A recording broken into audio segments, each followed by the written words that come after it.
Hey everybody, David here, and today I want to do a ranking video of the Karate Kid movies. And obviously, this comes after I have seen all the Karate Kid movies, including Cobra Kai. Yes, because I really enjoyed Cobra Kai so much. I've only seen two of the Karate Kid movies in the past. The original film and the 2010 remake with Jackie Chan and Jaden Smith. So I thought I'd watch the other three that I haven't seen. So this is going to be a top five ranking video, and it's pretty simple actually because the movies, if you've seen how they're ranked on IMDb or Rotten Tomatoes, I kind of agree with that, although I wouldn't say they're as bad as I was expecting them to be. I thought actually all of them were pretty enjoyable, all to be fair. Even the original film, I don't think it's the greatest movie ever made, but I do think it's an enjoyable film that I can see why a lot of people hold it dear to their hearts, if they were a kid specifically. So let's get right into it. This is at number five, the worst, but I would say it was a pretty decent film.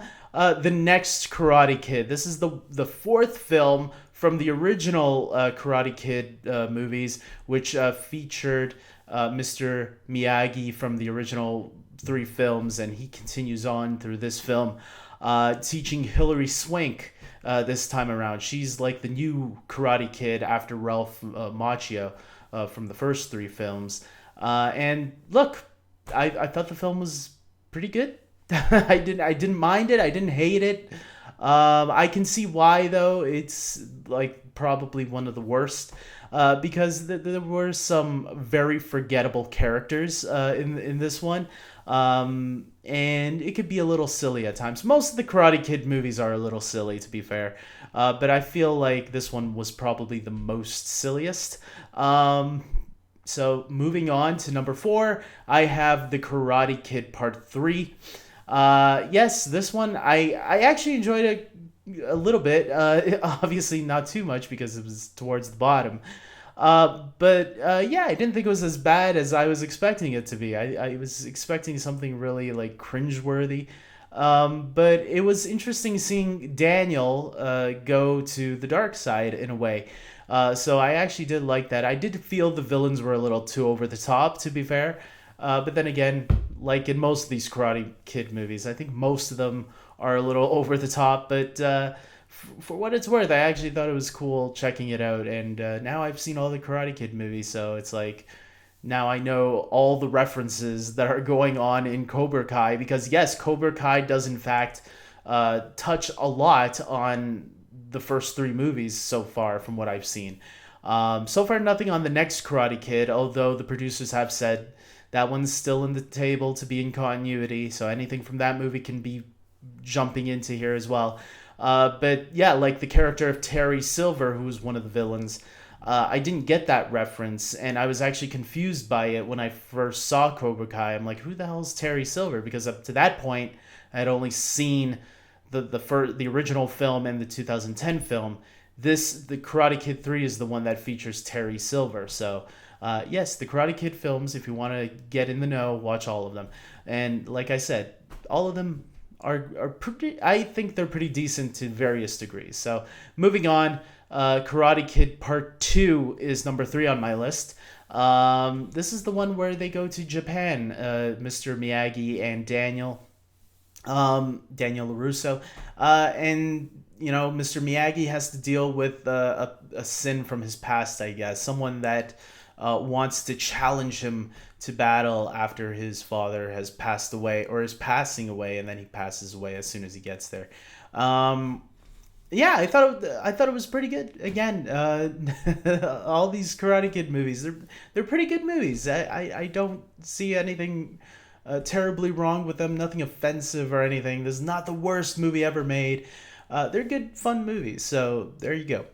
Moving on to number 2, I have the Karate Kid 2010 remake. This was almost my number 1 because I did really. There was a time where this would have been my number 1, and I think I changed it after rewatching all these movies again. And let me explain why I like it. I do like how the bullying in this movie feels a lot more realistic, um, and a real fish out of water story. When you go to a new country, you definitely feel out of water. When you go somewhere where no one's even speaking your language, this kid definitely feels like an outcast. So it feels like when it came to that stuff, what the original movie was trying to do, I feel this movie made it even more difficult for this kid. And I think when Jackie Chan decides to train him, I think there's even more of a reason to help this kid out. Um, yeah, I really enjoyed this movie on how serious they took it. They still had some fun in it as well. I think Jaden Smith did a really good job. Uh, and I really like Jackie Chan, of course. But rewatching it, I do feel the movie is a little bit too long. The movie is 2 hours and 20 minutes, where the other movies were 2 hours tops, or maybe a little bit less. I think the next Karate Kid was an hour and 40 minutes. Uh, that extra 20 minutes, you do kind of feel that length towards the end of the film or midway through. But look, for the most part, I really do enjoy it, and I think it's a really nicely made film. And I'm actually kind of sad that I remember they wanted to do a sequel to it. I'm kind of sad that never happened. Finally, my number one, because as if you couldn't guess what it was, yes, the original Karate Kid is my number one favorite of this list. Again, it's not the best movie ever made, but it's a really enjoyable film with some really interesting lessons for the character of Daniel LaRusso to learn from Mr. Miyagi. Yeah, maybe it's because Cobra Kai has made me look back at this movie a little bit differently now, especially now with the whole Johnny situation, how the character Johnny was just a plain asshole in that movie. But now when you look at Cobra Kai, it does kind of give you a little bit of a different perspective. Like, maybe not everything is all black and white in this movie. Maybe Daniel was a little bit of an asshat. But yeah, it is a really fun little film. That does I can see that it can bring encouragement into a lot of people specifically that maybe get picked on in school to stand up for themselves, but maybe not in a totally violent way, which I think that's the problem nowadays with a lot of people. They feel they need to fight in order to be a tough strong guy, but instead you can actually, no, you don't have to fight. You can defend yourself though by fighting back, yes, but without harming the other person in a very bad way. In the words of Cobra Kai, they strike first, but with Mr. Miyagi, it's no, I'm going to teach you how to defend yourself, but with skills. And I really like that. I like the way he goes through it, teaching him, because obviously Daniel isn't really an easy person to teach. He wants to do it the quick and easy way, and what he's not realizing is that he's teaching you the quick and easy way. You're just not realizing it because he's making you stretch your muscles without you knowing that you're doing that, which I thought was a really smart way. And obviously the 2010 film also did that, but I feel obviously this is the original, so it goes on top. So the first one did it first. What can you say?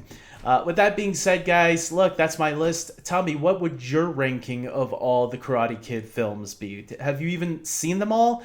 And if you haven't, I would totally recommend it. I think they're all pretty enjoyable. I don't see nothing wrong with them. Like, I saw the next Karate Kid had a 4.4 out of 10 on IMDb. I'm like, come on, it wasn't that bad. I would give it a 6. I would give all these movies, I would give the 2, 3, and the next Karate Kid a 6 out of 10.